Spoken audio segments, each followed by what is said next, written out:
Hello students, welcome to WB online home tuition. আশা করি তোমরা সবাই ভালো আছো। তো আজকে আমি তোমাদের সাথে শেয়ার করব পশ্চিমবঙ্গ মধ্যশিক্ষা পর্ষদের সপ্তম শ্রেণীর রায় ও Martin English question bank solve 2025।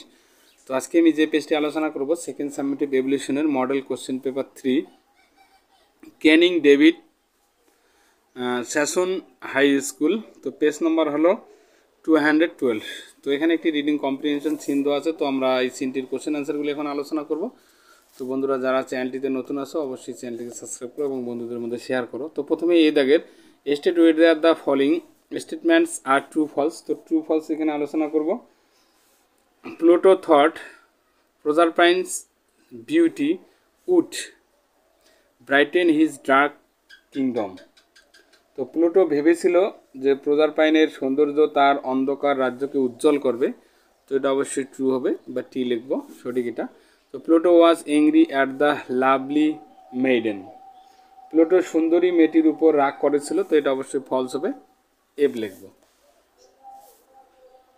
তো এরপরে আলোচনা করব বি দাগের fill in the following chart with information from the text. তো টেক্সট থেকে আমরা ইনফরমেশন নিয়ে পূরণ করব। তো এখানে কজ আছে, এখানে এফেক্ট আছে, এখানে কারণ, এখানে প্রভাব আছে। Pluto knew that it would be useless to ask the maiden to be his queen. Pluto জানতো যে মেয়েটি তার রানী হতে বলা হবে, সেটা অকেজ হবে আর কি বলা। তো এখানে এফেক্ট কারণটা কি, so he stepped into the circle and carried her to his chariot. এরপরে সি দেখেন answer the following question. What did Pluto hear behind the bushes. Pluto ঝোপের আড়ালে কি শুনছিল আর কি। Pluto heard voice and laughter behind the bushes. এরপরে what happens to Proserpine's companions when Pluto attracted her. Pluto যখন তাকে অপহরণ করেছিল তখন প্রজারপাইনের সঙ্গীদের কি হয়েছিল। তো Proserpine companions were frightened and fled in all directions. এরপরে আলোচনা করব ডি দাগের find words from the text which means the following a young unmarried girl. তো একটি যুবতী অবিবাহিতা মেয়ে, সেটাকে মেইডেন বলা হবে। এরপরে number 2, a carriage or car drawn by a horse or horses. একটি ঘোড়া বা ঘোড়া দ্বারা আঁকা একটি গাড়ি সেটা হবে চ্যারিয়ট হবে। এরপরে 2 থেকে দেখো read the text carefully and answer the given question. তো টেক্সট থেকে এখানে আরেকটি সিন দেওয়া আছে। তো আমরা এই সিনটিরও কোশ্চেন অ্যান্সারগুলি এখন আলোচনা করব। তো এই দেখে চুজ দ্য কারেক্ট অল্টারনেটিভ। তো সঠিক উত্তরটি নির্বাচন করো। JC Bose's fathers was a deputy magistrate in the district. মানে জগদীশ চন্দ্র বসুর বাবা আর কি ডিস্ট্রিক্ট ম্যাজিস্ট্রেট ছিলেন। কোথাকার ছিলেন? তিনি ছিলেন বর্ধমানের। রাইট দ্য অ্যান্সার হবে বি। এরপরে নাম্বার 2, জগদীশচন্দ্র বোস ওয়াসে। জগদীশচন্দ্র বোস ছিলেন একজন, এখানে কটা হবে, এ আর বি হবে আর কি, এখানে সিটা হবে না। তো এখানে রাইট দ্য অ্যান্সার হবে ডি। এরপরে দেখো বি দাগের write T for true and F for false. তো এখানে টি এফ বসাবো, তার সাথে সাবলিং স্টেটমেন্ট লিখবো। Jagadish Chandra Bose was the founder of Brahmo Samaj. তো এখানে বলা হচ্ছে যে জগদীশচন্দ্র বোস ছিলেন ব্রাহ্ম সমাজের প্রতিষ্ঠাতা। তো এটা অবশ্যই ফলস হবে। His father Bhagaban Chandra Bose was a leader of the Brahmo Samaj. এরপরে number 2, JC Bose was born before India's independence.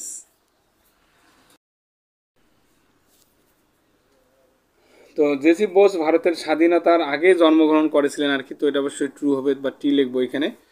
তো সাবলিং স্টেটমেন্ট লিখবো ব্রোন অন 30 নভেম্বর 1858 অ্যাট বিক্রমপুর। এরপরে দেখো এখানে একটি আনসিন দেওয়া আছে। তো পুরো আনসিনটি আমরা একটু বাংলা মানে আলোচনা করব, তারপরে কোশ্চেন অ্যান্সারগুলি। George Bernard Shaw was born on July 26, 1856। George Bernard Shaw 1856 সালে 26শে জুলাই জন্মগ্রহণ করেন। He was one of the greatest of Irishman who had become famous in English literature. তিনি ছিলেন আইরিশদের মধ্যে অন্যতম সেরা যিনি ইংরেজি সাহিত্যে বিখ্যাত হয়েছিলেন।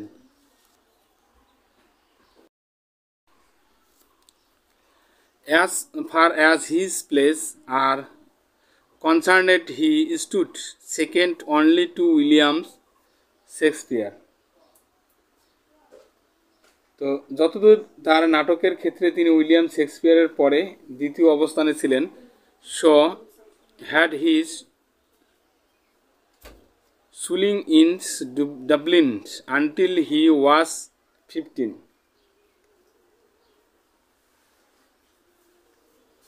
তো 15 বছর বয়স পর্যন্ত ডাবলিনে তার স্কুল পড়াশোনা করেছিলেন। He then became a clerk and later a cashier in a land agent's office where he worked before living for London with his mother in 1876। এরপর তিনি একজন কেরানি এবং পরে একজন ল্যান্ডস এজেন্ট অফিসে একজন ক্যাশিয়ার হন, যেখানে তিনি 1876 সালে তার মায়ের সাথে লন্ডনে যাওয়ার আগে কাজ করেছিলেন। From 1888 to 1908 he remained famous as a journalist. 1885 থেকে 1908 সাল পর্যন্ত তিনি একজন সাংবাদিক হিসেবে বিখ্যাত ছিলেন। As a critic of music, he wrote for the Saturday Reviews, a weekly periodical. সঙ্গীতের সমালোচক হিসেবে তিনি সাপ্তাহিক সাময়িকী স্যাটারডে রিভিউ এর জন্য লিখেছিলেন। It was in 1885 that he made his first attempts at writing plays. তো 1885 সালে তিনি নাটক লেখার প্রথম চেষ্টা করেছিলেন। He has more than 50 dramatic works to his credit.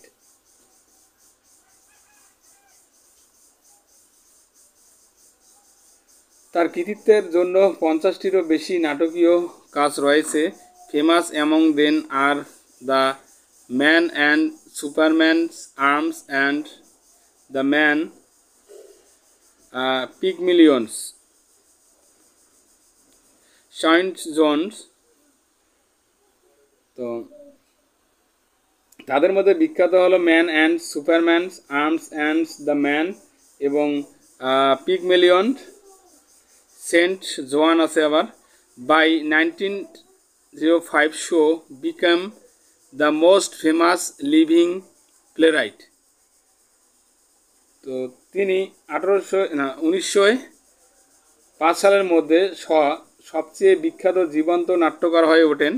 He died in 1950। তিনি 1950 সালে মারা যান। In his 1950 years having produced his last play the Apple cart. তার 95 বছরে তিনি তার শেষ নাটক দ্য অ্যাপেল কার্ট নির্মাণ করেছিলেন। তো এখানে আমরা আনসারটি পড়লাম, এরপরে কোশ্চেন আনসারগুলি দেখে চুজ দ্য কারেক্ট অল্টারনেটিভ। তো সঠিক উত্তরটি নির্বাচন করব। George Bernard Shaw was a and dash dramatist. তো এখানে আইরিশ হবে, তিনি ছিলেন আইরিশ ড্রামেটিস্ট। বার্নেট শ রোট মোর দেন। তো এখানে 50টিরও বেশি তিনি লিখেছিলেন। Number 3, as a dramatist Shaw stood second to. একজন নাট্যকার হিসাবে শ দ্বিতীয় স্থানে ছিলেন। এখানে উইলিয়াম শেক্সপিয়ারের পরে ছিলেন আর কি তিনি। এরপরে শ হ্যাড হিজ স্কুলিং ইন। শয়ের স্কুলে পড়াশোনা হয়েছিল, সেটা ডাবলিনে পড়াশোনা হয়েছিল। এরপরে আমরা আলোচনা করব বি দাগের fill in the following chart with information from the passage থেকে আমরা ইনফরমেশনগুলি নিয়ে পূরণ করব। তো এখানে ইয়ার আছে দেখো, সাল মানে 1856 সালে কী করেছিল, what happened. George Burnett Shaw was born জন্মগ্রহণ করেছিলেন 1885 থেকে 1908 সালে। He remained famous as a journalist ছিলেন, তিনি বিখ্যাত সাংবাদিক ছিলেন। এরপরে আলোচনা করব সি দাগের answer the following question. In which year did Burnett show start writing play? তো বার্নেট শো কোন সালে নাটক লেখা শুরু করেন আর কি? তো Burnett show started writing place in 1885, 1885 সালে তিনি নাটক লেখা শুরু করেন। What is স্টারডে review? তো শনিবার পর্যালোচনা কি? তো স্টারডে review as a weekly periodical where George Burnett worked as a music critic. Number 3, write the names of some famous play written by George Burnett Shaw. তো জর্জ বার্নেট শোর লেখা কয়েকটি বিখ্যাত নাটকের নাম লেখো। তো some famous plays written by George Burnett Shaw are man and superman, arms and the mans, তারপর পিগমিলিয়ন আছে অ্যান্ড সেন্ট জোয়ান আছে। এরপরে দেখো গ্রামার অ্যান্ড ভোকাবুলারি কোশ্চেনগুলি আলোচনা করব। তো প্রথমেই অ্যাপ্রোপ্রিয়েট আর্টিকেল অ্যান্ড প্রিপোজিশন আলোচনা। Joy now lives in Kolkata, he live in Liluah before, he was confident of his success as he knew that fortune favours the diligence his life taught him a lot. এরপরে আলোচনা করব পাঁচের দাগের do as directed. তো I do not want to be late early আছে, তো এর বিপরীত শব্দ মনে লিখবো এখানে, অ্যান্টোনিম বিপরীত শব্দ। তো আর্লি লেট হবে এখানে। ওয়েলথ, তো এখানে সাফিক্স বা প্রিফিক্স ইউজ করবো। তো hard work can make a person wealthy, তো এখানে সেন্টেন্স সহ লিখবো আর কি। ওয়েলথ আছে, ওয়েলথি হবে। এরপরে কলকাতা ইজ দ্য লার্জ আছে, তো largest city in West Bengal. Okay, এরপরে দেখো নাম্বার 3, নাম্বার 3 হয়ে গেল। এখানে নাম্বার 4 আছে, দেখো write one word substitutions for ones who eats no meat, fish or eggs. তো এখানে ভেজিটেরিয়ান হবে, ভেজিটেরিয়ান। এরপরে দেখো I cannot help you, I am really sorry. তো fill in the blanks the negative from appropriate modal verb বসালাম এখানে। এরপরে যাব আমরা 6 দাগের কোল মাইন্ড। তো এক্সপেন্ড দ্য নমিনাল কম্পাউন্ড করব। তো a mind where cold is extracted. তো এরপরে বি দাগের fill in the blanks by using এখানে apostrophe with the words given in brackets. তো এখানে দেখো মিনু দেওয়া আছে, তো মিনুস হবে mother is a nurse, I am at my wit আছে, তো উইটস হবে ইন্ট, বসালাম এখানে। এরপরে আলোচনা করব 6 দাগে। তো 6 দাগের এখানে ফাইন আর্ট ওয়ার্ড খুঁজে খুঁজে লিখবো আনসিন থেকে। তো রিনুয়েন্ট আছে এখানে, রিনুয়েন্ট